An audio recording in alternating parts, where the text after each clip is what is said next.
Hey everybody, welcome to my workshop. I'm Paul. And I'm Evan. Rowan's workshop. We're building a guitar pick stool. Pretty cool.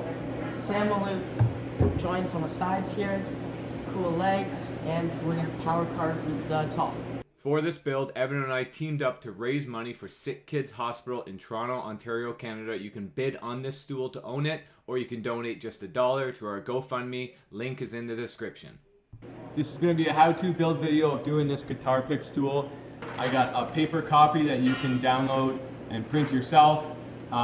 You can also have us print the paper, we'll mail it to you, or you can go all out and you can get the laser cut templates and just trace them right on and get building your stool. We're actually going to do this in one day. We're even going to fit in a barbecue lunch, so it'll be a nice quick one. So let's get right to it. So step one, we're going to get our template traced onto our seat blank, which we've made 20 inches by 20 inches. You're going to mark a tick, at each end of the Maloof joint location. And now we just flip the template and repeat the same steps. So we've gone ahead, we've traced on the seat blank. We then make a nice flat spot where each joint's gonna be. We're gonna trim these very close with a bandsaw and then clean them up on either a disc sander or edge sander. And this top one, we can actually do with the table saw.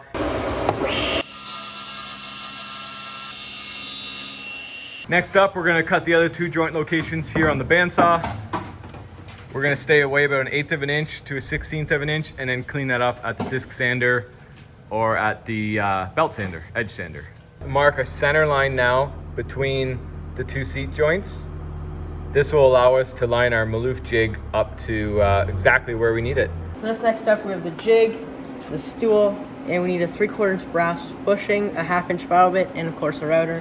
And it's very easy to try to line it up to the center line and trace.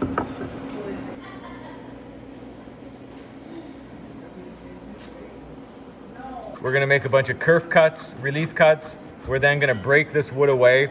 We wanna stay away at least a 1/16, if not 1/8 of an inch from these lines, because we're gonna be able to clean this up really, really nicely using the jig. We're gonna go to the bandsaw. Let's go.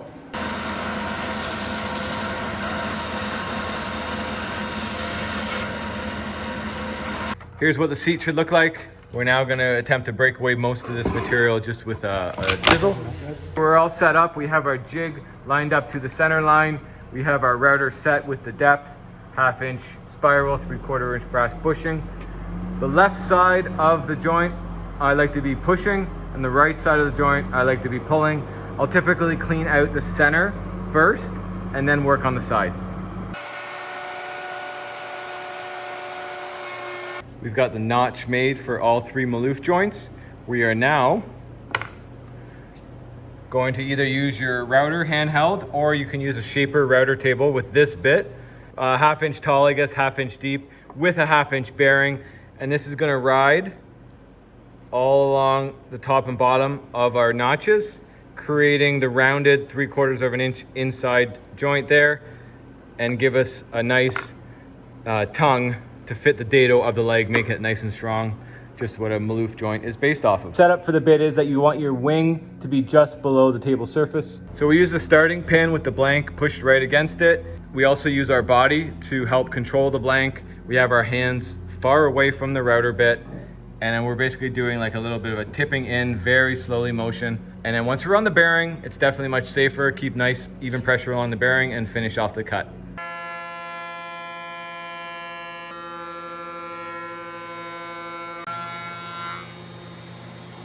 Nice job. All right, Evan did a fantastic job finishing off these Maloof joints. What that did is create this tongue that will fit right into the leg. It gives us a 3/4 inch radius, and this should be 3 inches wide between these joints. I like to not cut my leg material to 3 inches yet. Now we're gonna be cutting them to fit into these joints. So always create the joints first, then create your leg blanks to the final size. So we're gonna go ahead and do that now. Let's go. We're gonna work on our leg blanks. Now we have left them a slightly bigger than the Maloof joint. These ones here are actually about 1/2 inch bigger, but we're gonna cut it to the 3 inches, which should be your width between these two spots. With our leg blanks cut to width, we're now putting in the dado blade. Now I have this little sled that I use, and I'll replace these pieces of wood. That way I have like a perfect zero clearance insert.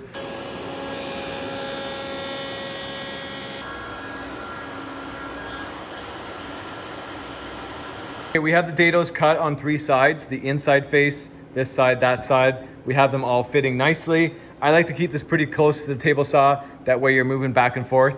I mentioned to Evan that one of the major screw ups is that you're looking at this side and you're fitting this dado, then you walk back to the table saw, but you actually cut this dado. Disaster, not a good situation. Now on our inside corner, our rabbiting bit left us with a 3/4 inch radius. So just the 2 inside corners, we're gonna round over at the shaper table and give it that 3/4 radius.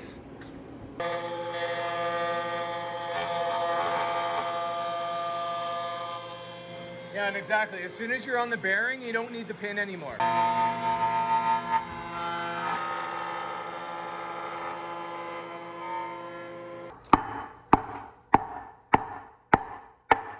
Now, if you're a little tight on your dados, it may not seat fully on the very front edge. Don't worry, you can take a little bit of depth away of your dado with a shoulder plane. And this is what we're looking for.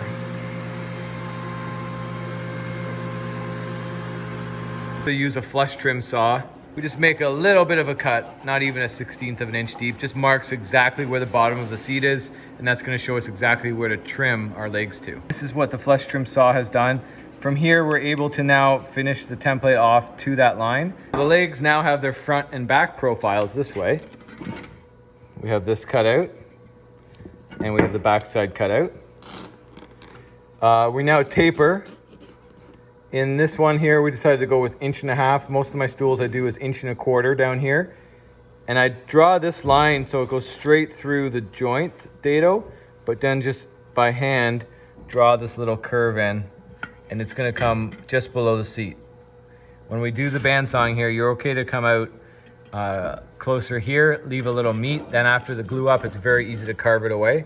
3 legs are fully cut to size. We also leave extra material here at the back of it, because when it comes to the seat, you can see this curve is going to come around into the leg. So we're going to create the remaining, the wood that's missing will be created out of the edge of the leg. So we do leave a little extra meat on the thickness here, here, here. From the leg standpoint, we're going to be sanding all 4 edges. We just bandsawed, and then we're able to use a round over bit to do a lot of the shaping now before they're even attached to the stool. So those are the leg steps, but we can also at this point bandsaw this shape of the seat out, and then that is all the work done on the seat until we have the legs glued on. At the shaper table, I've created this what I call a donut. Just raises the bit off the table and you're able to get closer on curved type material. I have a 5/8 of an inch roundover which I use, but I stopped short about 2 inches from the bottom side, and then from there we're going to clean this remaining bit up with a cut saw wheel on an angle grinder. That'll take away another 70-80% of the wood, and then from there we'll use a little hand rasp. This is one of my favorites here, nice flat spot, very, very sharp, handmade in France. That's the good stuff right there, folks. It's in a Aurora, I believe, from France. Can you believe some human taps every single one of these marks? Thank you, human. Your stool should be glued up now. So you can see I'm using 3 F-clamps. You do want to use pretty strong ones depending on how tight your joinery is. Don't make it too tight either. That can also cause issues. Make it just right. We're able to carve the underside. So we're going to touch this with the angle grinder first. Then we're going to use a die grinder. Here we go. We just carved with the angle grinder and the cut saw wheel. You want to try to get rid of 80-90% of the wood. Then I move on to still a cut saw brand carbide bit, but here it is in our die grinder. It's a bull nose. It is magic, this thing. You can make it butter. Try to make it as smooth as possible at this stage with all your shaping and grinding. You're going to save so much time while sanding. We weren't able to complete it on day 1, so we told a little lie at the start of the video, but we almost did it. Evan did take the stool home, took care of the final shaping as well as all the final sanding, and we go ahead, we finish off most of the chair with the angle grinder. Use the ball nose just around the joinery. Then from there we're going to sand through 120, 220. We like going 320 and then 400 and even up to 500 before oiling. Thanks for watching this video on building a Sam Maloof guitar pick stool. I enjoy teaming up with Paul to do charity builds that benefit sick kids. Thanks for your generosity and support.